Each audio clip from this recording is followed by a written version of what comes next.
Patty. Thank you so much for coming out to the, hi, how are you? Thanks for coming out to the library tonight on this gorgeous day. And I've been hearing the birds chirping. I opened the window so we have some sound effects. So I want to introduce Patty. She's a senior naturalist and teacher from the Mass Audubon Society. And we're lucky enough to hear she's going to go over winter birds and spring birds and the American woodcock as well. Absolutely. So I'm going to let her take it over. I'm Christy, and we'll be here for the event too. So if you need anything or have any concerns, or she's on in the back. Oh yeah. All right. Thank you, Take Christy. it away, Patty. Thank you for coming. Oh, and I also want to thank the Friends of the Sacramento Library for funding these programs too. That's a big one. Yeah. Without them, it wouldn't be happening. Yeah. So. Thank you, Christy. Yeah. And I'm so glad to see everybody interested in birds. So, anybody have a favorite bird? Redwing, did you say? Oh, no, I said that's a hard one. Oh, it's a hard one. Okay, I thought you said redwing. Any favorites? The goldfinch, bluebird, tufted titmouse, cardinal. Good. We're going to go over so far all of those. Way in the back, it looks like. Carolina wren. Great. So Okay. hard. Yeah, and they make their nests in the strangest places. Okay. Anybody else? Mockingbird, chickadee. Chickadees are really special. Why is the chickadee so special? It's our state bird. It's our state bird. And if you're from Maine, it's their state bird. Owl, did you say? Okay, great. I have to say one of mine is the raven and the crow. Yeah, I Yeah. was going to say that, but I thought people would laugh at me. They can laugh at me instead. Okay. Okay, whoops, I forgot. I have to put this on, so please let me know if you can't hear me or if I'm too loud.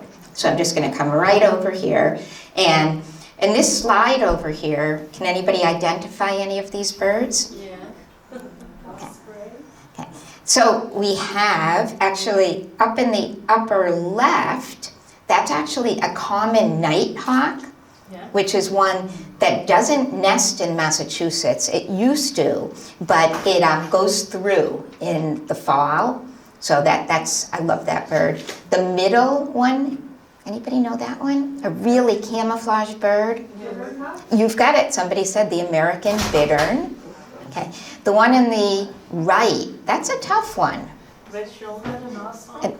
Not a red-shouldered, but it looks like that. Bigger than a red-shouldered. If it was an adult, you would see white on the head and white on the tail. Yeah, so that's an immature bald eagle. Yes.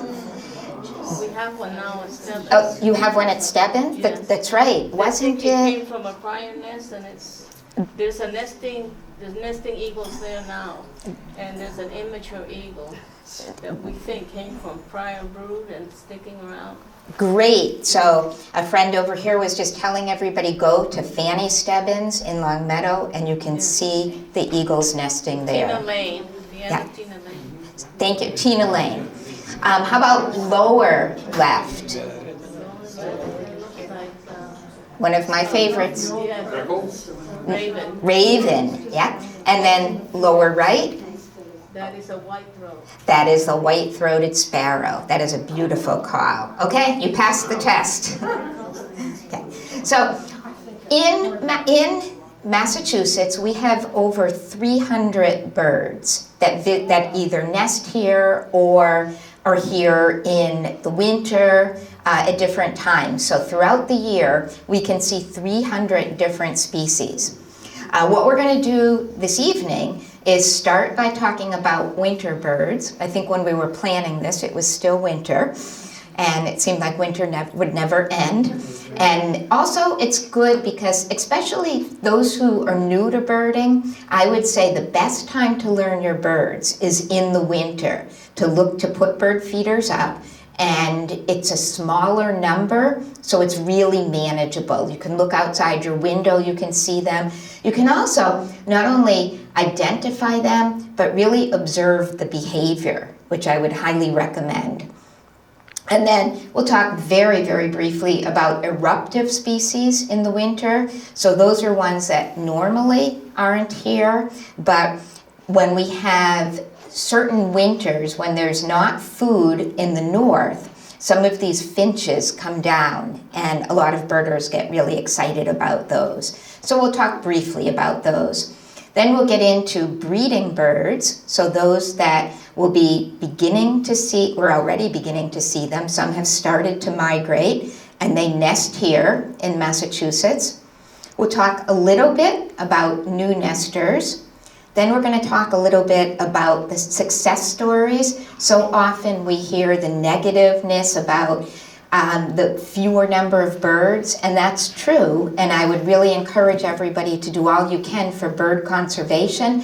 A lot of birds certainly are in danger with climate change, with loss of habitat, but there's some really good success stories. So I wanted to highlight a few of those.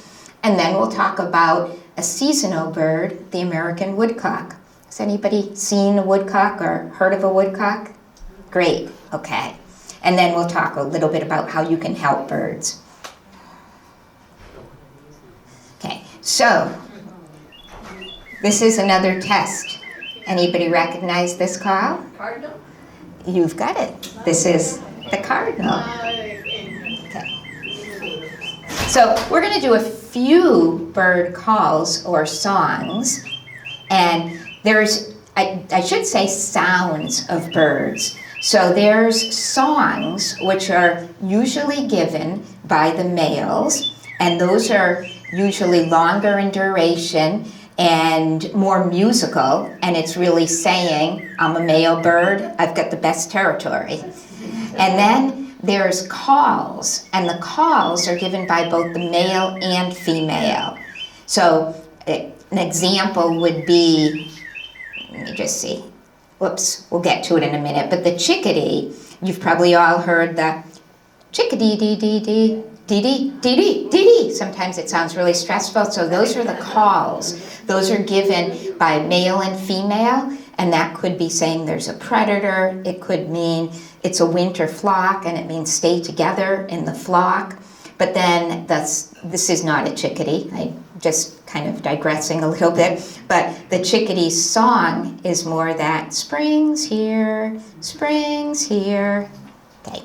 So here is the cardinal. So we have the male on the top, female on the bottom. So with a lot of songbirds, the male is brighter, kind of like putting on cologne, trying to attract a female.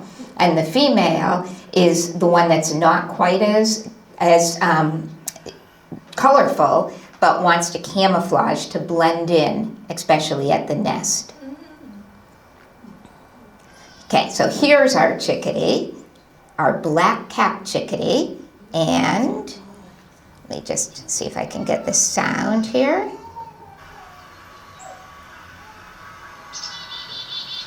So that's the call, that chickadee-dee-dee-dee, chickadee-dee-dee. And again, if it's stressed, it would be more like dee-dee, dee-dee, dee-dee. And then the song would be that spring's here. Okay, somebody said this was their favorite bird. Somebody, I think, back there. So this is the tufted titmouse, exactly. So a lot of birds, including the tufted titmouse and even the cardinal, were southern species that expanded their range north. So the cardinal came earlier, maybe 50 years ago, and it was thought that one of the reasons why the cardinal expanded its range was because Massachusetts, or New England, I should say, is the bird feeding capital of the country. So we feed, a lot of us feed the birds, and that kept the cardinal around in the winter. They would nest here, and then they would migrate down south in the winter. But because they had food year-round, there was no reason for them to migrate. Other birds, like the tufted titmouse, and we'll see a few others, these are birds that it's really been the past 30 years that we've seen a northern migration. So a lot of this is thought to be due to climate change. So I mentioned that we're losing some of our birds that aren't able to adapt to habitat destruction and climate change, but we are seeing increases in some, like this, like the tufted titmouse. The tufted titmouse travels in flocks with chickadees, with nuthatches, with woodpeckers, downy and hairy woodpeckers. So wintertime is a good time to see them. And again, they're in these flocks. And the chickadee is the ringleader of the flock. So it's interesting, all of the birds have their own little niches and their own way to feed. And the chickadee, just the way it's feeding, it's most able to be aware of predators. So it will give a call if there's predators, and all the others will benefit. Okay, how about this one? This was somebody's favorite, the goldfinch. Okay, yes, so what's the difference between these two pictures? Yes, so time of year, so it's not male and female. The ones on top are the plumage in the summer. So the males get that bright, bright yellow, and you've got that nice contrast with the yellow and the black. Then down below, we have a male in the winter. So it has some of that yellow. It also looks very much like a female, the one down below, but we have the male in the winter in the bottom, and the two males in the spring and summer on the top. Here's a little bit about them. The goldfinches, how many people feed birds? Okay, so I would just add, if you see goldfinches that appear to be sick, they're very, very susceptible to conjunctivitis. So very much like what people get, conjunctivitis on their eye, goldfinches will get that as well. And they basically can be transferred via bird feeders. So if you ever see goldfinches that look sick, take your feeders in and clean them. Okay, so this is probably the hardest question of the night. Okay, anybody recognize this bird? Kind of looks like a goldfinch, and a lot of people would confuse it. This is called a pine siskin, and this is one that I mentioned, one of these eruptive species. So we may occasionally get them nesting in Massachusetts, but basically they're northern birds, they're northern finches. And in some winters, you get lots and lots of these birds. We didn't get many this winter, but the previous winter, people were reporting them on their feeders all the time. They would say there's a goldfinch that looks a little bit more streaked, and it was a pine siskin, so kind of exciting. Okay, how about this one? Dark-eyed junco. You've got it? Who said that? Okay. Yeah. The dark-eyed junco, also called the snowbird. And the dark-eyed junco is a member of the sparrow family. It also will travel in the winter in groups with the chickadee, with the titmouse, with all those others that we mentioned. And here's a description of it. So when birds migrate, there's several types of migration. So you think of neotropical migrants, so some of those warblers that will travel great distances. They may go all the way down to South or Central America. Those are long distance migrants. Then you have short distance migrants. So some birds only go as far as they need to till they can find food and protection and habitat. So maybe it's a few hundred miles, maybe it's just even New Jersey or the Carolinas. And then there's birds like the junco and also the white-throated sparrow that we saw at the beginning. And for them, it's all about elevation. So here in the valley, we see juncos in the winter, but we don't see them in the summer. However, if you go to Mount Holyoke, if you go to Mount Greylock, you'll see nesting juncos as well as white-throated sparrows. So again, for them, it's all about elevation. If anybody has any questions as we're going, please feel free to ask. Yes? When they're migrating, typically, how much mileage can they cover in a day? Depending on the bird. So depending on the bird. Some of them, migration is really pretty amazing. So some of them go non-stop, don't even stop at night, and it's just amazing. Some of them may go as little as maybe 30 miles or something. And then what they do is a lot of times there's stopover areas where some of them, again, will migrate, and then they'll go maybe a few hundred miles, and then they'll stop for a few days to feed, etc. And then migration also, most of our birds actually migrate at night. So on a spring night or on a fall night, if you've got moonlight, if you take binoculars and look at the moon, sometimes you can actually see the birds migrating. Sometimes people actually hear them. So pretty amazing. And I mean, I get lost. I need a GPS to go from anywhere. I have no sense of direction. I just can't imagine, these little birds. And there's so much that scientists are learning now about migration with these tiny little devices that they track with the birds, and they can basically come up with all these conservation plans by learning where the birds migrate, how long they stay, etc., so that they can conserve not only where they're nesting, but where they're wintering and where they're stopping over.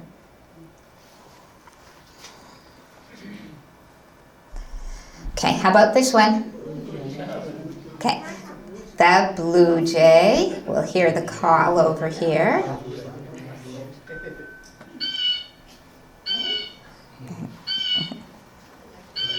They're also good mimics. Somebody mentioned the red-shouldered hawk earlier.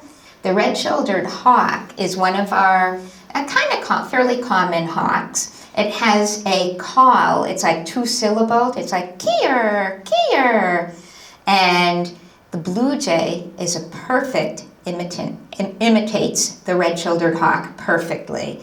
I have followed many blue jays thinking I was seeing red-shouldered hawks, but they're great. Who's the blue jay related to? Crows. Yes, you've got it. So the corvids, yes. Did they steal other birds' eggs? My mom used to say that about them. She didn't like them because they stole other birds' eggs or something. They can. They definitely can, as well as several other birds will do that. So what for? Did they eat them? To eat, yes, to eat. So and I guess my feeling on that is, they're trying to survive. It's kind of like do what you can to survive. There's one bird that steals eggs that is not native to this area. It will either steal eggs and it will take them, and then it will just drop the eggs, and then it will lay its eggs in the nest, the cowbird, yes. Yeah, the brown-headed cowbird. So the brown-headed cowbird is not native to New England. They're native to the western U.S., and they got their name because they would follow the cows when the cows were grazing, and they would be kicking up insects, and the cowbirds would take advantage of it, and they would eat some of them. But because they were constantly on the move, they never evolved to make their own nest. So they would lay their eggs in another bird's nest. And their eggs are usually bigger, meaning when the chicks hatch, those chicks are bigger and louder, and they're kind of yelling, feed me, feed me, feed me, louder than the others. So those birds get fed by many of the unsuspected parents. But some of the birds are actually catching on to the cowbirds laying their eggs in their nest. So evolution. I had a question on blue jays. As a kid, I remember seeing a lot of them.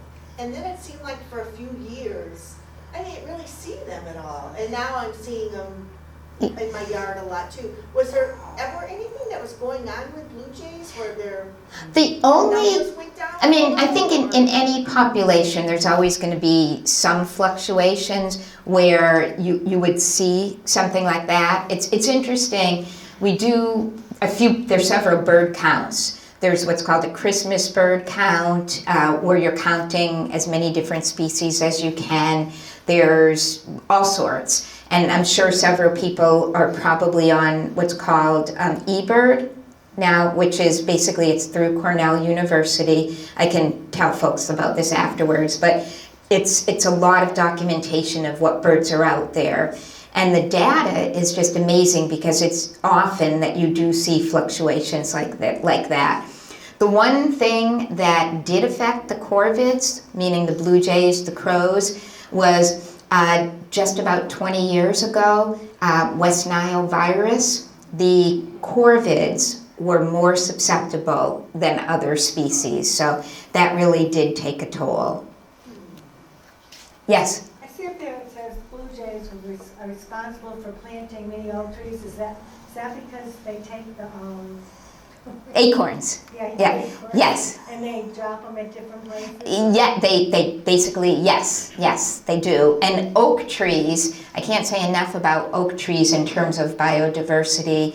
Oaks are, especially white oaks, just provide food to so many different species of birds, of mammals. They provide shade. They sequester more carbon than most other trees. So plant an oak tree. Yes. So one, the blue jays in my front yard constantly confuse my merlin up about the hawks.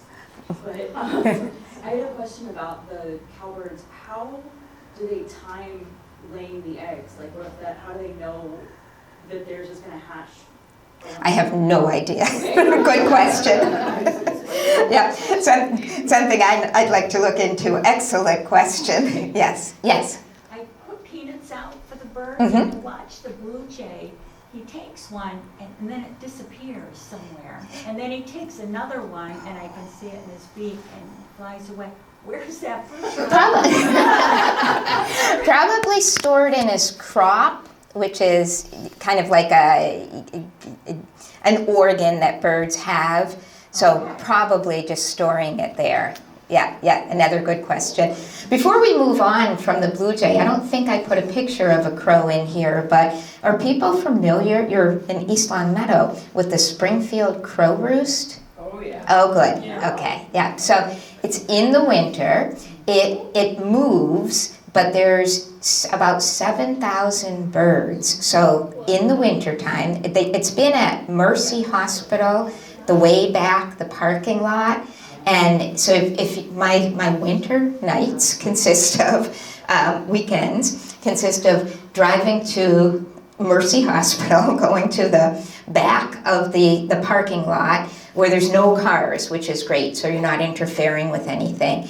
And it's late in the afternoon, early evening, and it's a communal winter roost. So there's more birds than we have, because we have some migratory crows that come down from probably Canada and northern New England.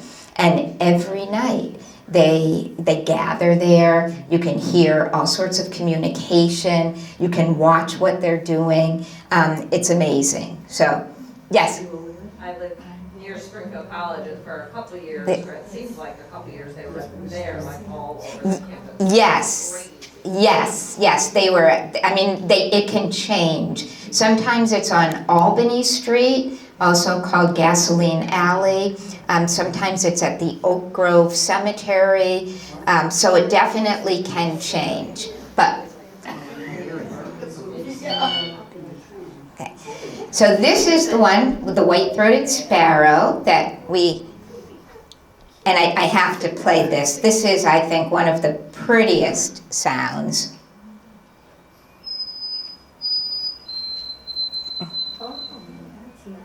Isn't that pretty? Yes. Kind of sounds like poor Sam Peabody. Unless you're from Canada, then it's oh sweet Canada. So just ways to remember. Okay. And this one, I'm sure people are familiar with this. The mourning dove, which is in the pigeon family. Yeah, and it gets its name from the sound, from its call.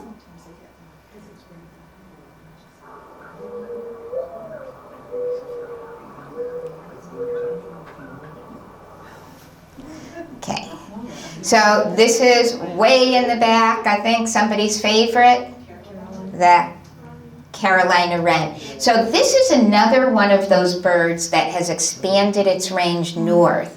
So it's only been, I would say, since the late 80s when we really began to hear these birds. Kind of sounds like they're saying wee-too, wee-too, wee-too, or tea kettle, tea kettle, tea kettle. But they're a tiny bird. They're related to the house wren that some people might be familiar with. And they hold their tail up in that kind of upright position over there. And as I was saying, they make their nests in the oddest areas. Sometimes, like if you have a planter, they'll often make their nests there. I had a friend who had one of those, I think they're called the pods, you know, like when you're moving, when you have it in your driveway, and you have, she had all of her furniture in there, and she couldn't get in for about a month because the bird made the nest in the door. So very, very unusual places. Okay, and how about these two? Yeah, the nuthatches. So we have two. We have, well, I thought I had the names on them. We have the one on the left is the red-breasted nuthatch. Some names make sense, some names don't. The red-breasted nuthatch makes sense. This bird, in the winter, we see it more in the valley. In the nesting season, it does nest in Massachusetts, but usually more in the hill towns, and it's usually nesting in conifers, so in pines or hemlocks. Whereas the one on the right is the white-breasted nuthatch, and that's the one that we see more often here in the valley. And they both sound kind of like yank, yank, yank. The red-breasted more like if you hold your nose and do it kind of more nasally. And just like the woodpeckers, they can climb up a tree and they can turn around and climb down a tree. People familiar with the nuthatches? Yeah. Okay. Okay. How about these two? Okay. Yeah. Okay. Yeah. So the hairy and the downy woodpecker, and these. The one on the left is the hairy, is the downy. The one on the right is the hairy. But these pictures are not that great. I keep saying I need to change them. The hairy is larger than the downy. So I remember it as D comes before H. So downy is small. Downy is smaller than hairy. But look at the bill on the one on the right, the hairy. See how long the bill is compared to the head?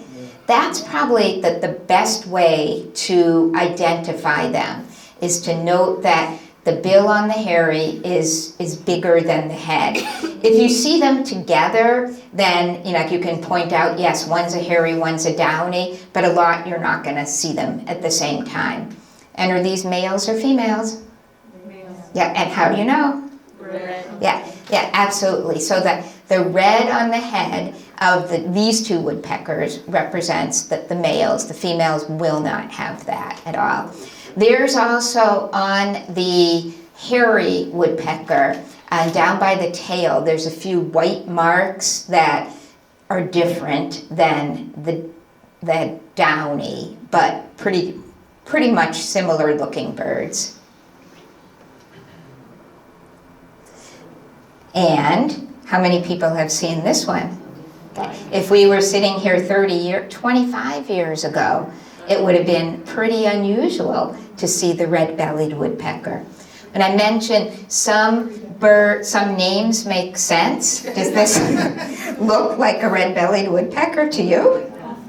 No. The name red-headed was already taken.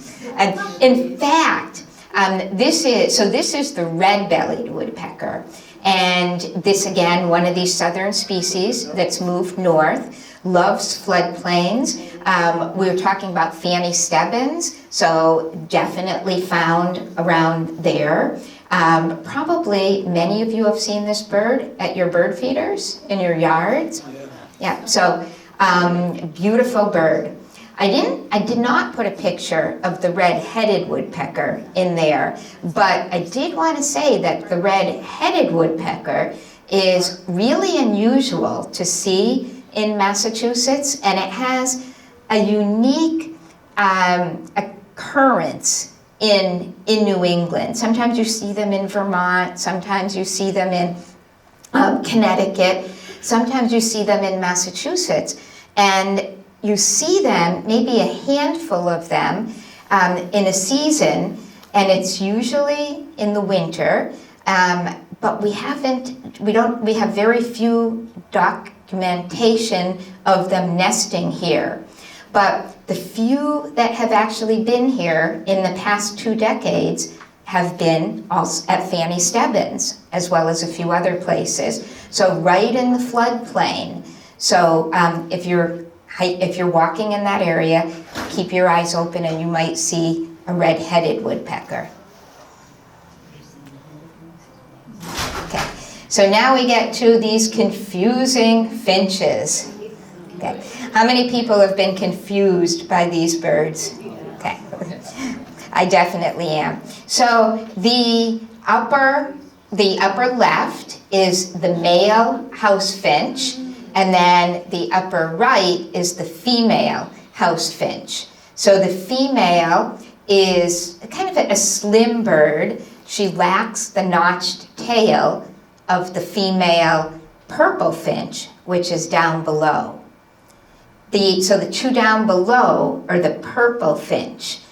They say that the male purple finch, that it looks like somebody dipped it in cranberry juice, and I would agree with that, but when I'm looking at a male house finch, the one up above, I would say the same thing. So the purple finch is definitely brighter, and the streaking on the females are different. Again, the female house finch has that, does not have a notched tail, whereas the female purple finch does have a notched tail. So those are some of the ways to identify them. If you see them together, and lots of times like at your bird feeders, you will see both the house finch and the purple finch, and it's much easier to tell them apart when you see them together. Okay. Any other ways that people use to tell these birds apart? Purple finch's wings more purple than the house finch? Yeah, a little bit, I would say. The purple finch also, that was our native finch. The house finch was not a native bird, and the house finch has actually displaced a lot of the purple finches. Okay, so we can't leave bird feeders without talking about some of the hawks. So the Cooper's hawk is a slim hawk. It is very streamlined and can just kind of fly through the forest, going through the trees, again, very streamlined.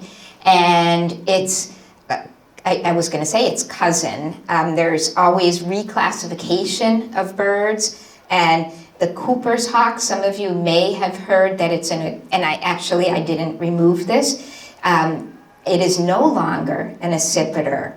So the accipiters have been considered a group of hawks. So the sharp-shinned, the Coopers, and the goshawks. So those slim-bodied hawks, long tail, and again, very streamlined and go basically can just kind of glide through the woods. But very, very, very recent research on DNA has discovered that the Cooper's hawk is actually, they changed the family. It sounds like a plant. It's in a group now called the asters.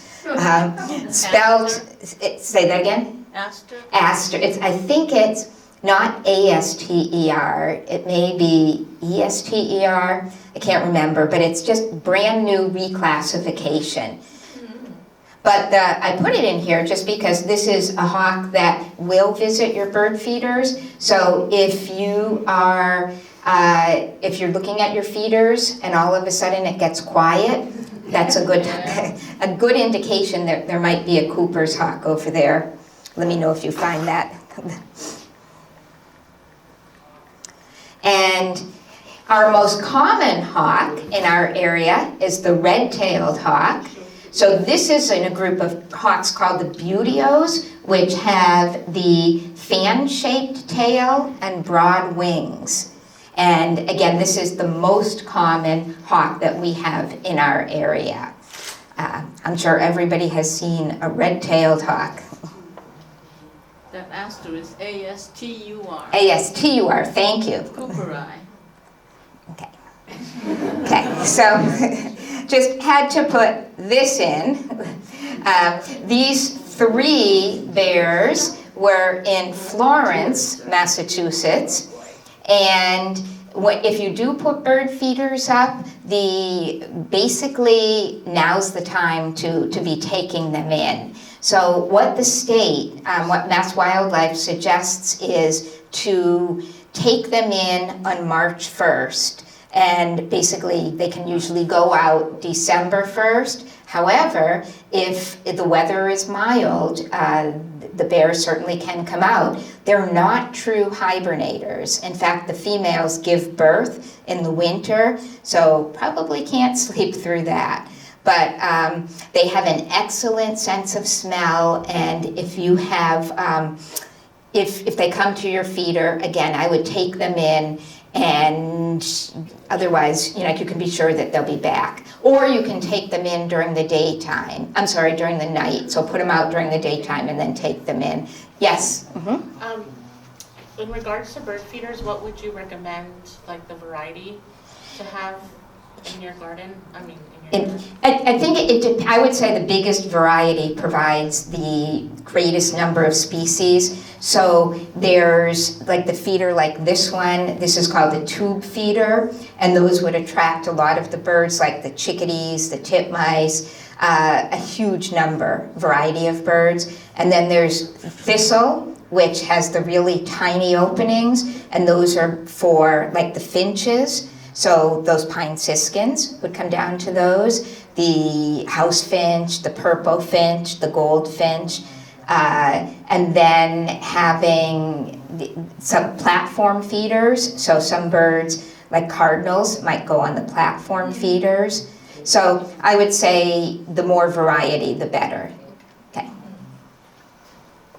Has anybody seen bears in the area yet? Okay, yeah. So I put over here nomadic winter flocks. So these are robins. How many people have seen robins in the winter? Yeah, so they are around. Most of our robins actually go south, but we get the robins from the north that come to us thinking, oh, it's Florida. So they only go as far as they really need to. And in the wintertime, it's actually been really neat. Sometimes we see these large robin roosts with a few hundred, possibly even 1,000 birds. And one year, they were near UMass in Amherst. One year, they were at a Christmas tree farm in Hatfield. So you don't see this every year, but occasionally the robins will get together in a roost, and it is so pretty to see, especially when they all come in at sunset. And when I say a roost, it means it's a place where they stay just for the night. And then in the morning with the sun shining just on basically their breast, taking off, it's just gorgeous. Okay, so and then a lot of these birds, like the robin, the bluebirds rather, and I don't know if I have a picture of the cedar waxwing, but a lot of these birds will travel around in flocks of their own kind in the winter looking for berries. So many of these birds will change their food. So we all know that the robin eats worms in the summer, but in the winter, they'll change their diet to berries. And sometimes there's some plants that you'll see, trees that have berries that persist throughout the winter. Are people familiar with winterberry? It's a viburnum. Yeah, so you may notice that it stays on the trees, or the bushes, I should say, well into the winter. It doesn't have a high fat content, so it's not considered to be a favorite food of the birds. But when there's nothing else left, they will basically go in flocks, and one day you'll have your bush will be filled with berries, and the next day nothing. Yeah, when I go to put them in displays, they're all gone. I'll go out to pick them, and all the berries are gone. Oh, but I love them. They're in the holly family, which is neat. Okay, there's the cedar waxwings there. Yeah, another beautiful bird. They're around in the winter, and they're summer birds as well. Okay, there's another. Okay. And bluebirds. How many people have seen bluebirds in the winter? Okay. Yeah. We get calls all the time if there's bluebirds in the winter, or at my feeders. But they definitely are around, and they are now, I'm hearing them sing. I can't imitate it. It's kind of like a slur call, and they're just such a pretty bird. They used to be, I wouldn't say they weren't endangered, but their numbers were way down, and they are a cavity nester. So chickadees, the titmouse, they're all cavity nesters. And people, a lot of times when there's dead trees, people are not aware that those were great places for these cavity nesters to live. So if it's safe and you have a tree, sometimes it's good not to cut the whole thing down in order to give these cavity nesters a place to live. Or to put up a bluebird box. So you can make a bluebird box, and you can just get online and get the specifications. The hole needs to be a certain size, but there was somebody in New Hampshire who created what they called the Bluebird Trail. I think this was in the 80s or 90s, and they brought about an awareness to the fact that a lot of the tree cavities were gone. So by putting up these bluebird boxes, it really increased the population. And it was also great projects for Girl Scouts and Boy Scouts. So a great thing.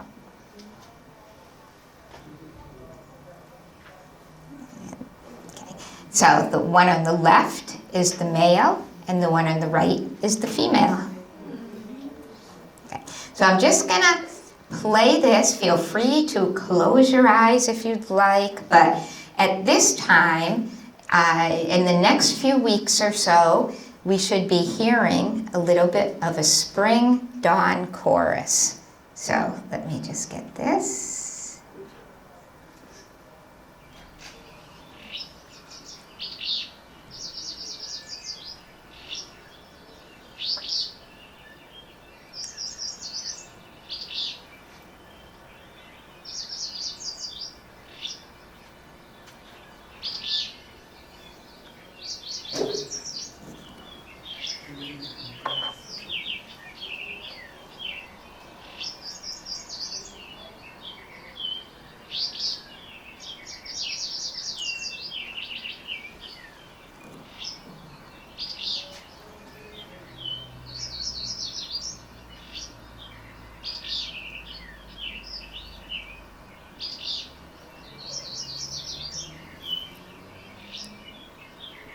Okay, so at this time, a lot of our spring birds or our nesting birds are coming back. So there's a sequence. So some of our early ones, actually I'll show you a picture of a few of our real early ones, but some have already come back. Peak migration is mid-May. But now that the weather is warmer, it's so nice to just sleep with the windows open and wake up to Not quite as much of a chorus as this, but definitely there's some birds singing out there. So one of our earliest nesters is the great horned owl. Okay. And they actually have nested already. So they nest in the winter, usually January, early February. And if you listen closely to that the male and the female can be distinguished by the female has a higher pitched, the male is lower, so the female is almost like, and it sounds almost like it's saying, who's awake, me too? So, would be the male, and then the female is more like, You better watch it, you might not try. I'm not that good. And they're our most common owl. Then in February, the turkey vultures came back. And it's a huge bird. In fact, so the turkey vulture was once considered a southern species, another one of those northern or southern species that moved north. And in very, very recent years, we have the black vulture nesting in Massachusetts. So the black vulture doesn't have that two-tone coloration of the wings. Let's see, fun facts about turkey vultures. It's the only bird that we know of that lives in Massachusetts that has a keen, you've got it, sense of smell. Yes, yes. What? A good sense of smell. So most birds don't have a good sense of smell, but turkey vultures, because they are so, they're basically going after dead things, so they're a scavenger. So they put their head in and they have to be able to smell. Their head is actually naked as well. It's red, but it doesn't have feathers. And then the one on the right is tree swallow. Yeah. So the tree swallows, some people have been reporting them, but they come back pretty early. And they actually nest in the same size box as a bluebird. So if you're putting up boxes for bluebirds, you would be attracting, depending on your habitat, but you might be attracting tree swallows as well, which is fine. So at this time of year, it's all about nesting. I was talking with a few folks at the beginning. I work at Arcadia Wildlife Sanctuary in East Hampton, and we used to have, I started there in 2002, and there was a heron rookery. So rookery being a communal nesting area.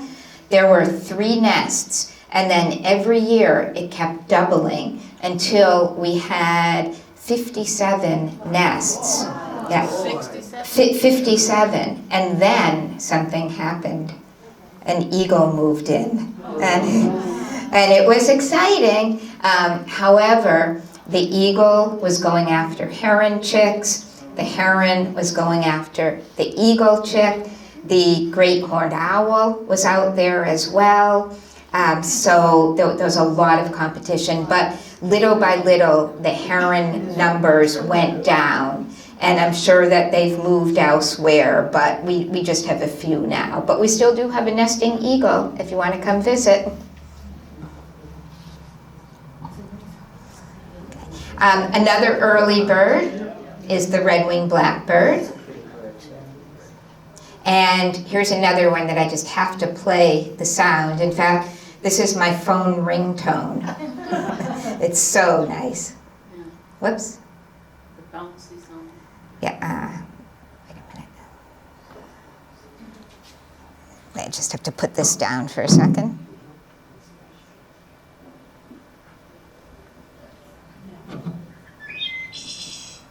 It sounds like a flute. Yeah, this is a wood thrush.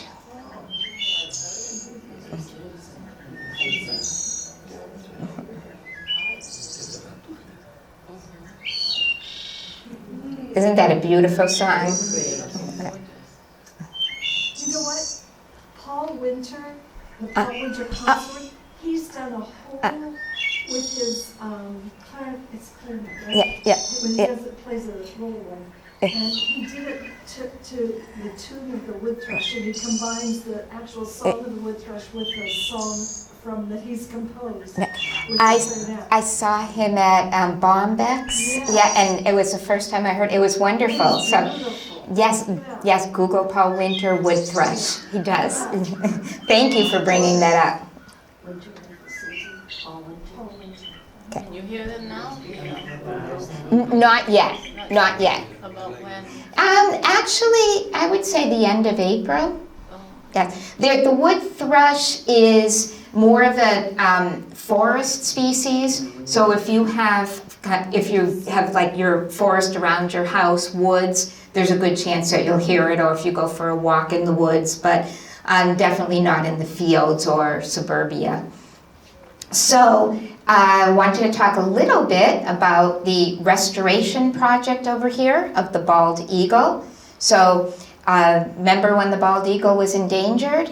So endangered because of habitat destruction as well as DDT and persistent chemicals, and Rachel Carson brought about an awareness of those chemicals. But basically what was happening was birds like the eagles and hawks, when they were consuming these pesticides by eating fish, it would bioaccumulate in their body and the eggs would come out very thin and they would crack. So there were no more eagles being born in captivity. But thankfully, those chemicals were banned in, I think, 1972. And in 1984, the state started this restoration project where they went to Quabbin Reservoir and they built this tower. It was called a hacking tower, and they put young eagle chicks into this tower, and they got the chicks from Michigan and Nova Scotia. So they went to places where they had at least 3 chicks in a nest, and they took one from some of those. They brought them back here and to Quabbin, and the birds were imprinted on the area, meaning they looked out at the reservoir and they said, "This is my home." They were fed by an eagle somebody holding an eagle puppet, so that they looked at that and said, "Okay, this is what I looked like." If a human fed them, then they would think that they were a human. So a lot of birds will imprint like that. And it was a great, great success story. The first 2 eagle chicks that were brought here, there was a contest in the local schools to come up with the names of these 2 birds that were brought from Michigan. And I think it was the kids from Palmer came up with Betsy and Ross. So that was pretty cool. So, I'm sorry, I think I was ahead of myself. We'll see some more eagle pictures in a few minutes. So this is spring, well, it's almost spring. So far, the only bird that we have is the red-winged blackbird, the last one on the right, on the upper right. But the others that will be coming, the one in the upper left is the northern oriole. The middle one, scarlet tanager. Okay, the one on the right. Yeah, you've got it. Okay, you should be doing this program. Down below, we have the rose-breasted grosbeak, and then the one, the bottom right, the yellow warbler. Yep, the yellow warbler. Okay, and here, so warblers are a group of birds that are insect eaters, and there's a whole bunch of them. So many of them go through our area in mid-May, and they're continuing north. I think we have about 13 species of resident warblers that come through here in usually May, and then they stay here, so they do nest here. So we have many that go through, and like in a good number that actually stay here. So mid-May is the time when a lot of people, birders, are really out looking for these warblers. So, and they're just beautiful, but hard to find because the leaves are on the trees by that time. So over here we have our, I think this one's the prairie warbler. Over here we have the chestnut-sided warbler. And I bet people are familiar with this one. Red star. You've got it, the American redstart.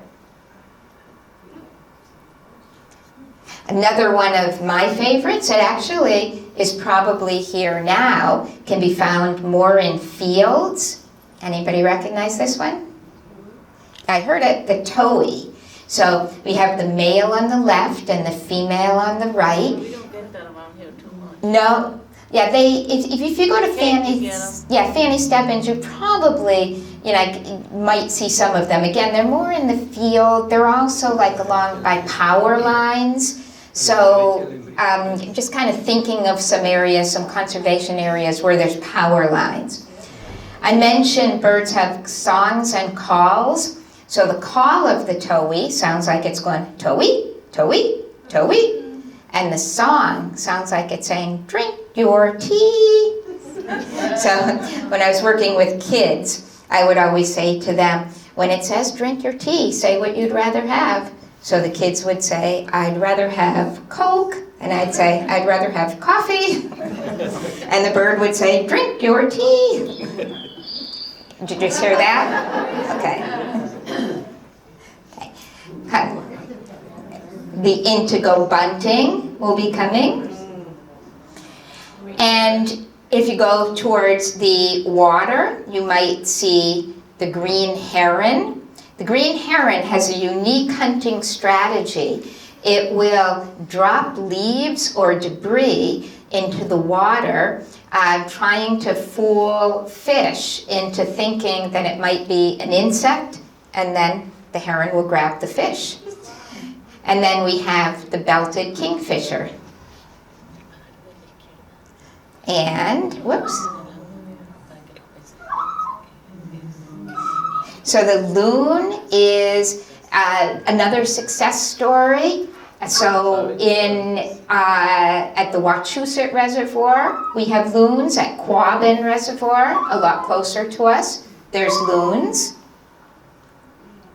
And I think I was ahead of myself when I was talking about the eagles, but here is the bald eagle, the adult, on the left. And then the upper right, I think that's the same picture that was on the very first slide. So that's the immature. It takes 5 years for them to get the white on the complete white on the head and the white on the tail. And you can see down below the nest. That was some of the first eagle chicks to be born in Massachusetts in recent years, in the 1980s. So really, really exciting. In between, I mentioned it takes 5 years to get the white, complete white. So in between, they're actually called dirty heads because they have like a kind of like white, brown, kind of black specks, dirty heads, yes. Their whole body is dirty. Yes, their whole body looks dirty. These are 2 juveniles. Again, there's those 2 in the nest at Quabbin.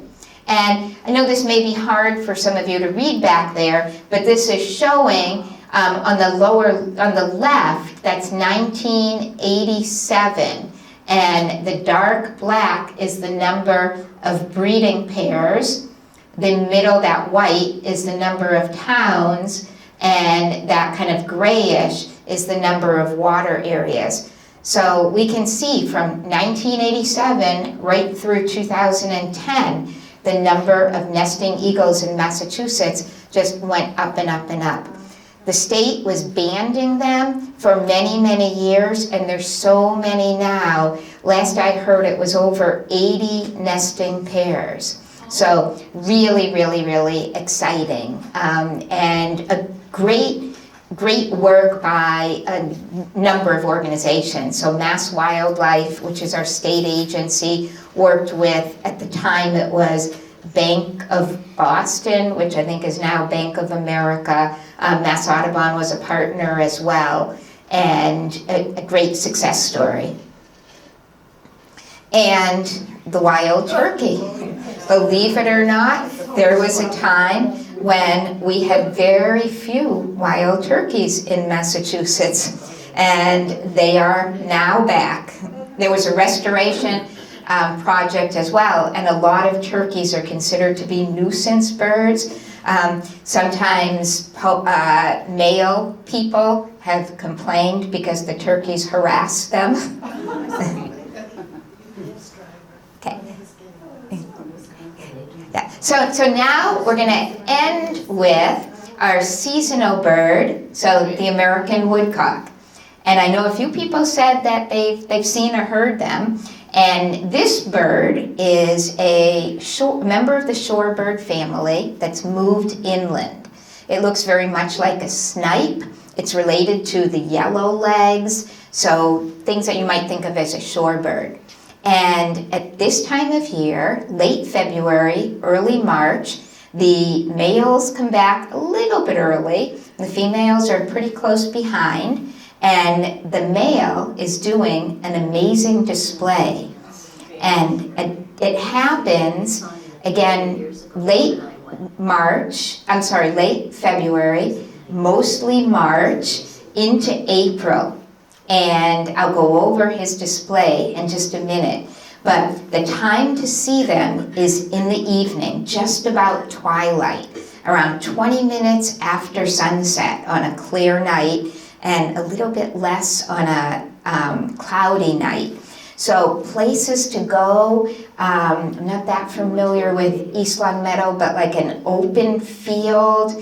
I don't know if there was still like at the corner of, where Milton Bradley's, and the corner of Denslow Road, and I don't even know the names anymore. It's like a big open field. If it's an open field with a wet area, that would be ideal. Actually, Fanny Stebbins, again. So if you go to Fanny Stebbins in Long Meadow, just park right at Barkhull Road. Is that the? Yeah. And basically walking out into the field. And I would guarantee that you'll be hearing and seeing woodcocks. So, as I mentioned, member of the sandpiper family. Description, they're kind of considered a kind of funny looking bird. They're kind of stocky, can look very comical. They're about 10 to 12 inches. Their bill or beak is 3 inches. They weigh just 6 to 8 ounces. The males and female look alike, but the female's a little bit bigger and has a longer beak. Very, very camouflaged. Can you see the woodcock there? How about here? Yeah, kind of dead center of the picture. This is what their bill looks like, and they have a prehensile bill. Their diet consists, 80% of their diet is earthworms, and they can eat 2 times their weight of earthworms in a night. So that bill, look at that top bill, that actually can bend in the ground, and it is filled with sensory receptors. So they put it in the ground, and then they can bend it, and they're able to basically find their food that way.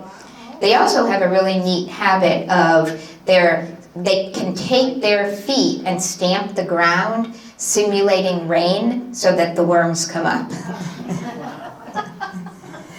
Pretty amazing. So their habitat, if you're going to look for them, they have 4 different types of habitat throughout their life. So the clearings, which is for the display area, and that's where I was saying Fanny Stebbins is perfect. So a field with a wet area nearby.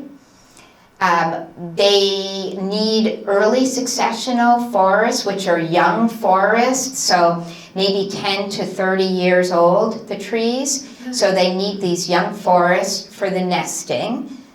And often like a place like an orchard or blueberry patch agricultural fields, forest openings are perfect for that. Moist soil or thickets for their feeding. And if anybody's familiar with speckled alder or aspen, young aspen and speckled alder, they're shrubs, small trees. Those are usually a good indication of their feeding area. And in the winter and the summer, they actually will roost in large numbers maybe in the double digits. I've never seen that, I would love to. But what we're concerned with would be their spring habitat. So this is one of the most amazing natural history phenomena that happens each year.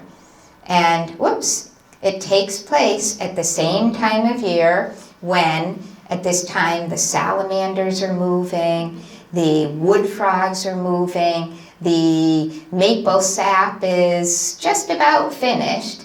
Some of the trees have, you can begin to see some of the flowers on the red maple.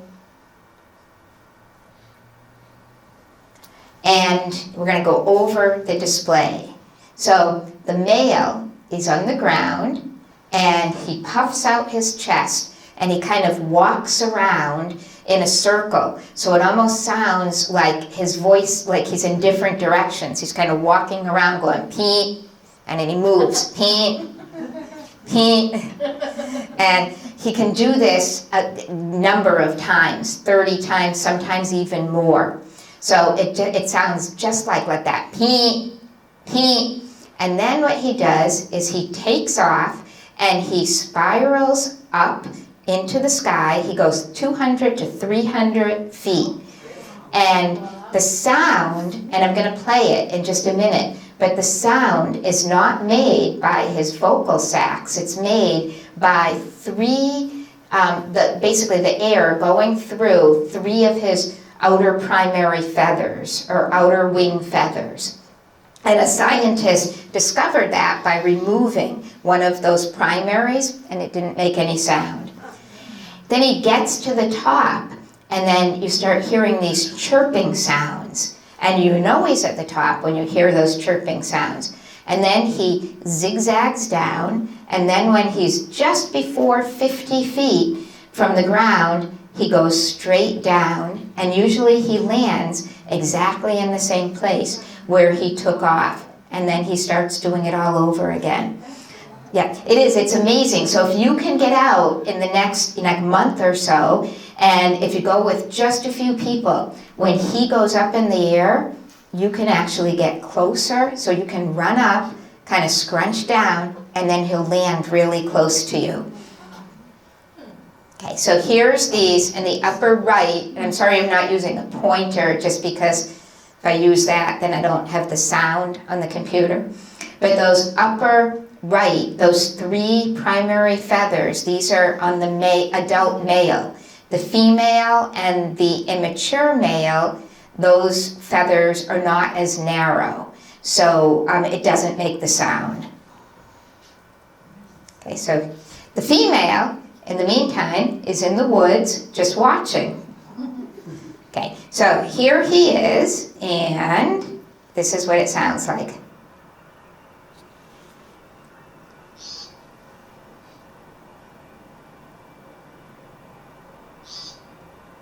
Can you hear that? Yeah.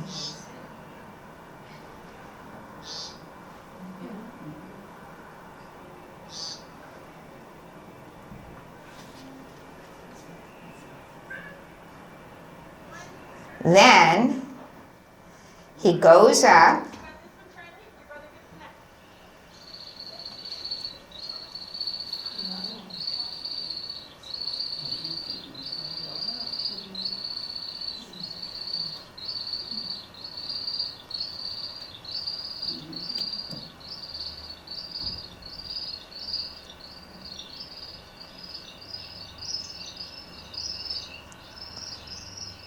Okay, so listen, hear how this changed? This is actually coming down. Bless you. Whoops. So, I'm just to put this down for a minute. to get this one. So when he comes down, this is the zigzag.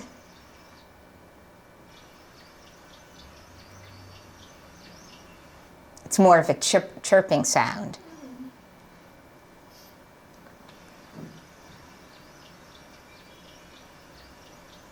Sorry, this isn't that loud. And then he comes down and he starts doing the peat all over again.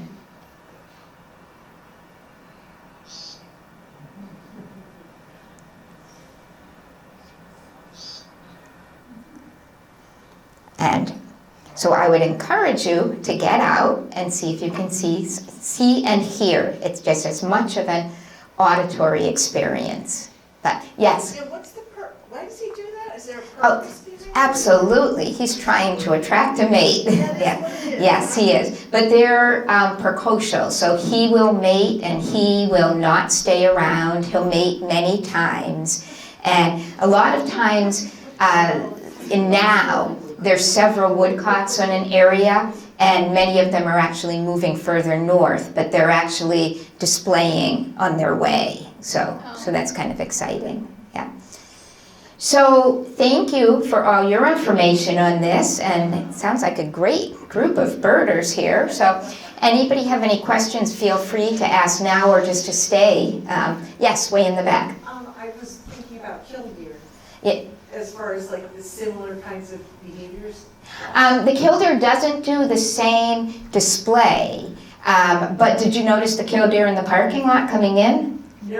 Okay, yeah, when I parked my car, there was one there. So, but the killdeer will do, and it is in the same family, and it and the woodcock will do the broken wing display. So basically the adult will pretend to have a broken wing to deter predators from her nest. We had Yeah. one like that on our playground, we were teachers, but we had.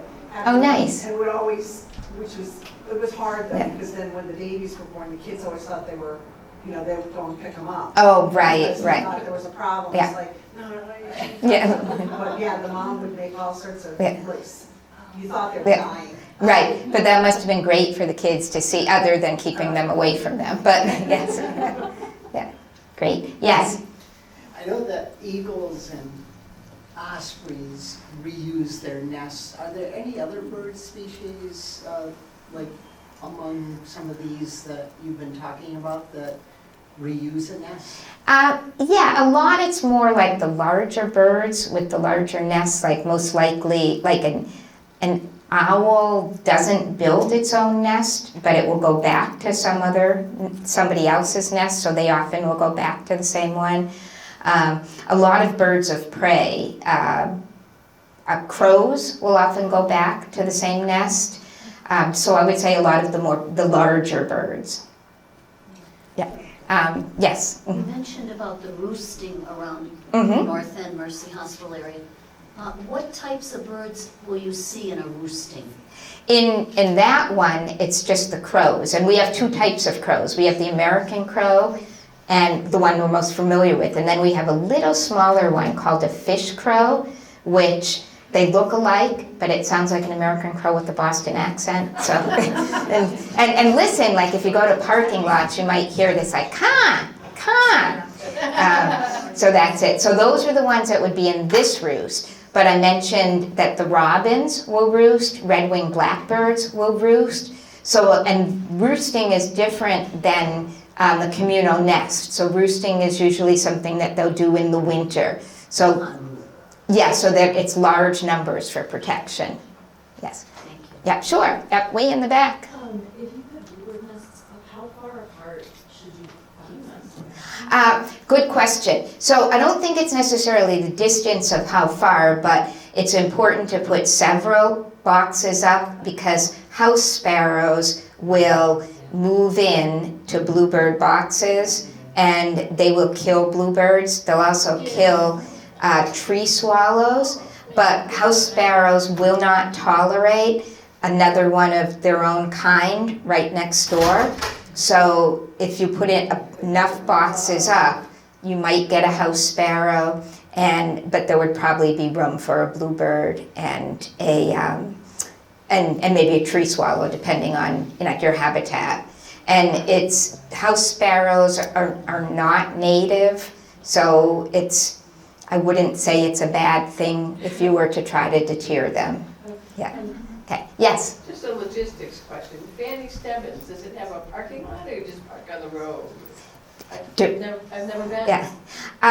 Do you want to answer? At the end of Tina Lane, there's a nice parking lot on the field, and there's a beautiful trail that starts right there. I can't believe You I can go to the other side. Tina Lane? Tina Lane. Is that right off of Route 5? Right off of we call it Pondside Road. You get on Pondside Road, it goes right off. Okay. There's about 5 pools in there. So you see, the first pool, you see a lot of those tree swallows when they come, hundreds of thousands of them. So far, there's hundreds of ring-necked ducks there, and then the regular mallards, and then there are the swans. But I'm waiting for the blue teal or the green teal. The blue teal doesn't come very much, but the green teal should come pretty soon. Yeah, it's a great place. Yeah, I know. I can't believe I've been there. Also, the ABC Club, our bird club has a field trip to go down to watch the woodcock. You might want to look that up. Ooh, did you hear that? Allen Bird Club. Yes? When you go to the grocery store, you see there's like 15 different types of bird seed mixes. What's the best one to put out? I have a little like platform feeder Yeah. on my window. Yeah, good question. I would say black sunflower oil would be the best. A lot, like in the and I would say don't get it in the grocery store. I would say like go to a feed store. A lot of the ones in the grocery store, it's filler seed. So if you put it out, you might notice that there's certain things that stay there that the birds just won't eat. So bird seed is getting really expensive these days, but it is something where if you go to the higher end, it makes a difference for the birds. Yes? Actually, Costco has a 40-pound bag, I think it's an Audubon Mm-hmm. product. Oh, great. And it's for $20, and it is a mixture, Mhm. but my birds love it. Good, okay. And there's a lot of sunflower in it, and millet, and. Okay, good. Yeah, so I think if there's a lot of sunflower, that's probably really good. Yeah. I know there's browns. Browns. Yeah, I'm sure that's a great place to get some bird seed. Yeah. Okay. Well, thank you all, and if you have any other questions, Christy has my email, so feel free to send them along, and please stop by Arcadia. Thank you.